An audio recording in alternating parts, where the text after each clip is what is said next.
Welcome to today's 26 Minutes Dakar. It's the rest day. We're down in the bivouac getting all of the atmosphere.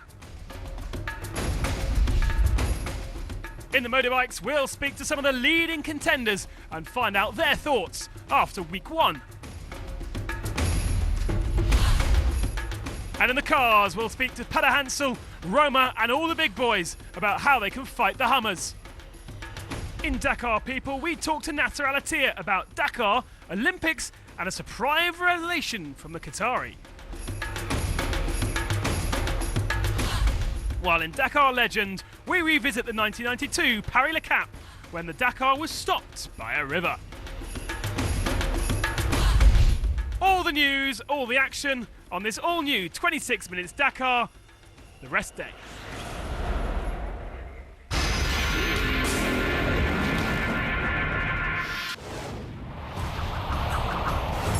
No stage of the day today as we are resting in Copiapo on the rest day. But, as you can see, no one is actually resting. It's a chance to give the vehicles a full service, so the mechanics are flat out. The riders, however, slinked off to Copiapo. Francisco Lopez was the first winner of the 2012 Dakar, taking stage one in style after injury in May. But, after a drop of pace throughout the week, he finally fell off his bike on stage 7 and is now out of the rally. Another high-profile casualty of week one was the American Quinn Coddy after this massive crash. The American broke his collarbone.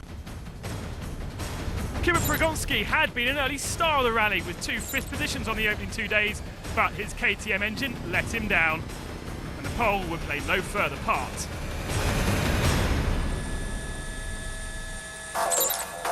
Other young stars included Juan Barreda.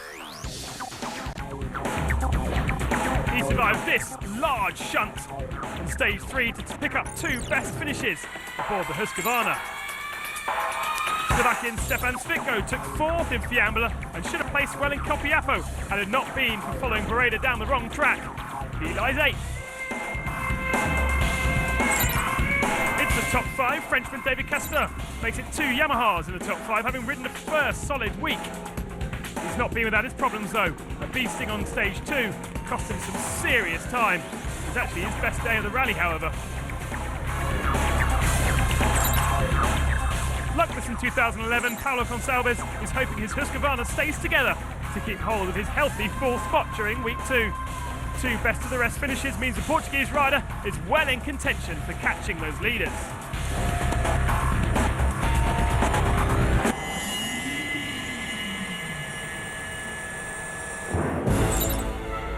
The Yamaha rider, Helder Rodriguez, hasn't had the strongest beginning to his rally. After engine problems on day 2 and navigational errors a few days later, he's nearly an hour behind those top 2 contenders, and he needs a big error from KTM to catch up.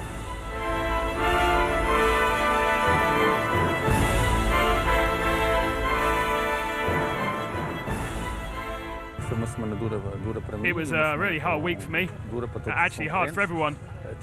We got 1 stage off, which made life easier, but this was one of the hardest weeks of any Dakar I've ever. Mark Kommer is doing the chasing on the back foot after a navigational error on stage 3 cost him 10 minutes. Since then, he's gained nothing, and a seesaw effect of being course opener plays out. But my strategy is simple. It's only to try and be fast and Cyril each day. I'd really like to get those 8 minutes advantage back. So Mark Kommer has 3, Dupre only has 2 stage wins so far, but he's in control and very much has the rally in his hands. There's no need to push, and on days where he opens the course, he can afford to lose 2 minutes. It'll be a fascinating battle to see how he manages the rest of the race. What I like at Dakar is the difficulty of the event. The one who adapts himself to the most quickly will make the biggest profit. The truth is this week was pretty good for me.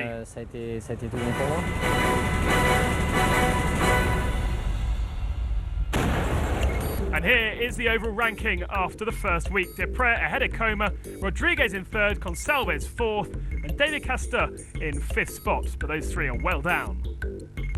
In 6th, Jordi Villadoms with Faraskill 7th. Svitko down in 8th position after his problems. Lopez now out from 9th. Pedrero will move up from his 10th position at the moment.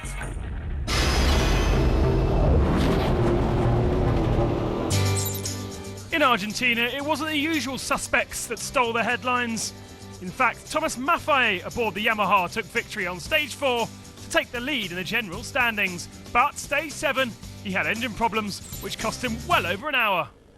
There was just one final day in Argentina for the Patronellis to shine, and it was Marcus who won stage 5. But much like Maffei, he also got caught out in Copiapo, losing well over an hour and dropping to 3rd overall. That's left brother Alejandro to win the Copiapo loop and therefore move into the overall command in the general standings by a good hour. All the stages have been so complicated, very technical. Even the best ones did mistakes, even the leaders. I had the chance to start well, and it's worked out really good for me.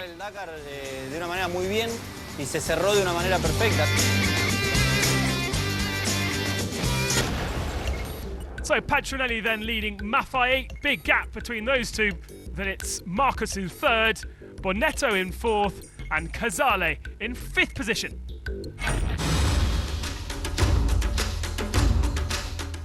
Coming next, we speak to Nasser Al-Attiyah, and he's got quite a revelation for us. Stay tuned.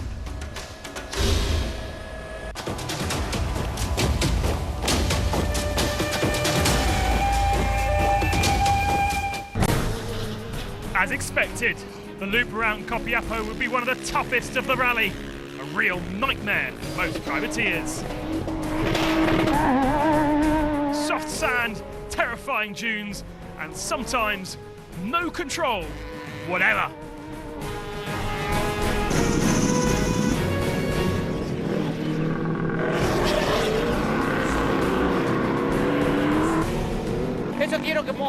Ah, you should show that to the race marshals.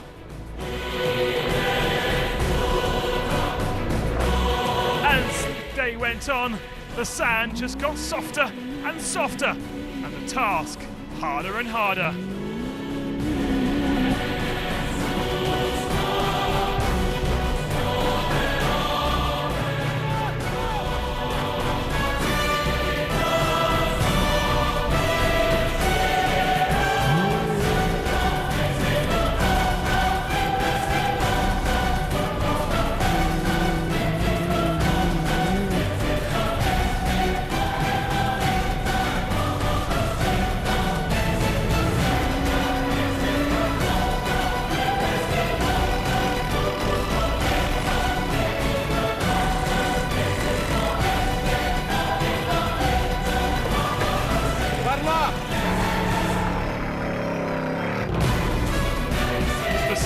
Setting, and still many cars were stuck and kilometres to cover. Oh my God, this is the Dakar. The day just gets harder and harder. Yeah. It's getting dark. Everyone is trying.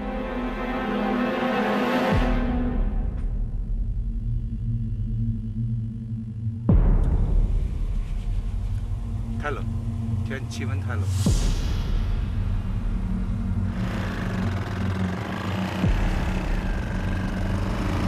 1.2 hours in the dune. No problem, this is the Dakar. The night fell on the remaining competitors. Some decided to rest, others carried on their efforts.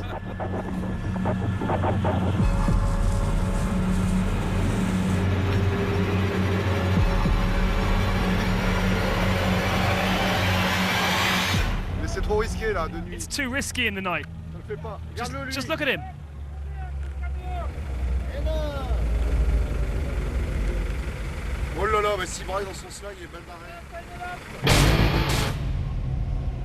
And sometimes insisting doesn't pay off.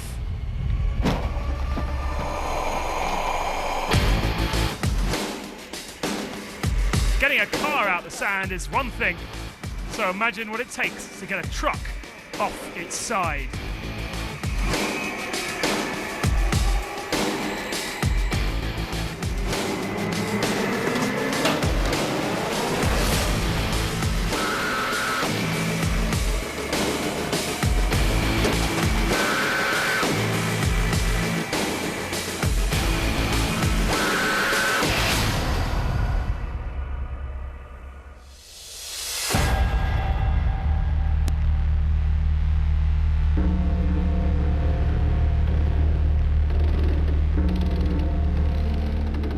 Early morning in the dunes of Copiapo. After a very short night, it was time to get back to action. A long journey still waited many privateers.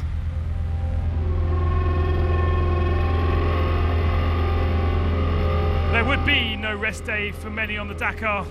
Copiapo had taken its toll.